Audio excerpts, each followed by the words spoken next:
Because Yellowstone isn't just a volcano. It's a planetary reset button. This leads to a deeper, more unsettling fear. What if supervolcanoes are nature's way of cleansing the slate?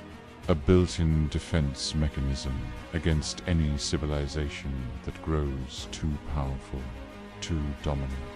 Maybe every intelligent species in the universe eventually faces its own Yellowstone, its own inevitable reset.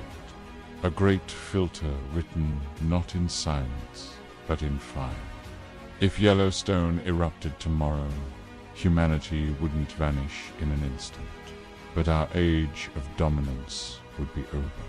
We'd be forcefully reminded that for all our science, for all our technology, we are merely guests on a volatile planet that can reclaim itself in a single fiery day.